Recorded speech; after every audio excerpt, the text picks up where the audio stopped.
प्रत्येक व्यक्ति अपने जीवन में कुछ लक्ष्यों को निर्धारित करता है, जिससे वह अपनी योग्यता और अपनी प्रगति की परख करता है। यदि लक्ष्य हासिल नहीं होते हैं, तो वह अपनी कमियों को देखता है, उसमें सुधार करता है और फिर उन लक्ष्यों को हासिल करने की कोशिश करता है। कई लोग अपने लिए लक्ष्यों को निर्धारित करते हैं और उसको पाने के लिए रणनीति भी बनाते हैं, लेकिन वे असफल होते हैं। अध्यात्म में आज हम भगवान बुद्ध से जुड़ी एक प्रेरक घटना के बारे में बता रहे हैं, जिसमें आपके लिए एक संदेश है। भगवान बुद्ध को जब ज्ञान की प्राप्ति हो गई, तो फिर वे संसार को उस ज्ञान से आलोकित करने निकल पड़े। भगवान बुद्ध किसी गांव में जीवन के विभिन्न आयामों पर प्रतिदिन व्याख्यान देते। उनके प्रवचनों में जीवन का सार छिपा रहता। उनकी बातों को लोग बहुत ही गौर से सुनते थे। एक व्यक्ति बिना नागा किए उनके व्याख्यान सुनता। काफी समय बीत जाने के बाद भी उसने अपने अंदर कोई विशेष बदलाव नहीं पाया है। इससे परेशान होकर वह एक दिन बुद्ध के पास गया और बोला कि वह लंबे समय से एक अच्छा इंसान बनने के लिए उनके प्रवचनों को सुनता रहा है, लेकिन इससे उसे कोई विशेष लाभ नहीं हुआ। वह एक अच्छा इंसान नहीं बन पाया, उसमें कोई बदलाव नहीं आया है। उसकी बातों को सुनकर बुद्ध मुस्कुराए। उन्होंने उसके सामने उसके गांव का नाम, वहां तक की दूरी, वह वहां कैसे जाता है, आदि जैसे प्रश्नों की झड़ी लगा दी। जब बुद्ध ने उससे कहा कि क्या वह यहां से बैठे बैठे अपने गांव पहुंच जाएगा, तो वह झुंझला गया। उसने कहा कि ऐसा तो बिल्कुल भी संभव नहीं, उसे वहां तक पहुंचने के लिए पैदल चलकर जाना ही होगा। इस पर भगवान बुद्ध ने कहा कि अब आपको अपने प्रश्न का उत्तर मिल गया होगा। यदि आपको अपने गांव का रास्ता पता है, लेकिन इस जानकारी को व्यवहार में लाए बिना वहां नहीं पहुंचा जा सकता है, उसी प्रकार यदि आपके पास ज्ञान है और आप इसको अपने जीवन में अमल में लाए बिना एक बढ़िया इंसान नहीं बन सकते। ज्ञान को अपने व्यवहार में लाना आवश्यक है। इसके लिए आपको दृष्टि निश्चय के साथ निरंतर प्रयास करना होगा। ज्ञान को व्यवहार में लाए बिना लक्ष्य की प्राप्ति नहीं की जा सकती है। गौतम बुद्ध की एक प्रचलित कथा के अनुसार एक दिन सुबह सुबह सभी शिष्य बुद्ध के प्रवचन सुनने के लिए एक साथ बैठे हुए थे। कुछ देर बाद बुद्ध अपने साथ एक रस्सी लेकर आए।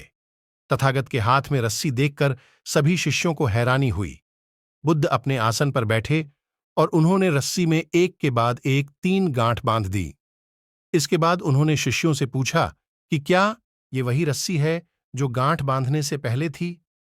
इस प्रश्न के जवाब में एक शिष्य ने कहा कि तथागत, इसका उत्तर थोड़ा मुश्किल है। यह हमारे देखने के तरीके पर निर्भर करता है। एक तरह से तो रस्सी वही है, इसमें कोई बदलाव नहीं है। एक अन्य शिष्य ने कहा कि अब इसमें 3 गांठें लगी हुई हैं, जो कि पहले रस्सी में नहीं थीं। इसे बदला हुआ भी कह सकते हैं। कुछ शिष्यों ने कहा कि वास्तव में मूल रूप से रस्सी वही है, लेकिन बदली हुई दिख रही है, लेकिन इसका मूल स्वरूप बदला नहीं है।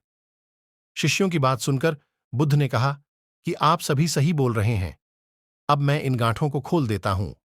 ये बोलकर बुद्ध रस्सी के दोनों सिरों को खींचने लगे। बुद्ध ने पूछा कि क्या इस प्रकार रस्सी की गांठें खुल जाएंगी? सभी शिष्यों ने कहा कि नहीं, ऐसा करने से तो गांठें और ज्यादा कस जाएंगी, इन्हें खोलना और मुश्किल हो जाएगा। बुद्ध ने कहा कि ठीक है, अब एक अंतिम प्रश्न, इन गांठों को खोलने के लिए हमें क्या करना होगा? शिष्यों ने कहा कि हमें इन गांठों को ध्यान से देखना होगा, जिससे हम जान सकें कि इन्हें कैसे लगाया गया है। इसके बाद हम गांठें आसानी से खोल सकते हैं। बुद्ध इस जवाब से संतुष्ट हो गए और उन्होंने कहा कि ये सही बात है। हम परेशानियों में फंसे रहते हैं और बिना कारण जाने ही उनका हल खोजने लगते हैं, जबकि हमें पहले समस्याओं के मूल को समझना चाहिए। जब समस्याओं की वजह समझ आ जाएगी, तो उन्हें सुलझाना बहुत ही आसान हो सकता है। एक बार गौतम बुद्ध एक शहर में प्रवास कर रहे थे। उनके साथ कुछ शिष्य भी थे। एक दिन उनके शिष्य शहर में घूमने के लिए निकले। वे शहर में घूम ही रहे थे कि तभी शहर के कुछ लोगों ने उन्हें अपशब्द कहे। उनके बुरे शब्दों को सुनकर शिष्यों को बहुत बुरा लगा और वे वापस लौट गए। बुद्ध ने देखा कि शहर से लौटकर आए उनके सभी शिष्य बहुत क्रोध में दिखाई दे रहे हैं। उन्होंने शिष्यों से पूछा, क्या बात है, आप इतने तनाव में क्यों हैं? तभी एक शिष्य क्रोध में बोला, हमें यहां से तुरंत चलना चाहिए। जब हम बाहर शहर में घूमने गए थे तो यहां के लोगों ने बिना वजह हमें बहुत बुरा भला कहा। जिस जगह हमारा सम्मान नहीं हो वहां हमें नहीं रहना चाहिए। बुद्ध ने कहा, क्या किसी और जगह तुम अच्छे व्यवहार की अपेक्षा रखते हो? दूसरे शिष्य ने कहा, इस शहर से तो अच्छे लोग ही होंगे। तब गौतम बुद्ध बोले, किसी जगह को सिर्फ इसलिए छोड़ देना ठीक नहीं कि वहां के लोग बुरा व्यवहार करते हैं। हमें तो कुछ ऐसा करना चाहिए कि जिस स्थान पर भी जाएं उस स्थान को तब तक नहीं छोड़ें जब तक अपनी अच्छाइयों से वहां के लोगों को सुधार न दें। हम जिस भी स्थान पर जाएं वहां के लोगों का कुछ न कुछ भला करके ही वापस लौटें।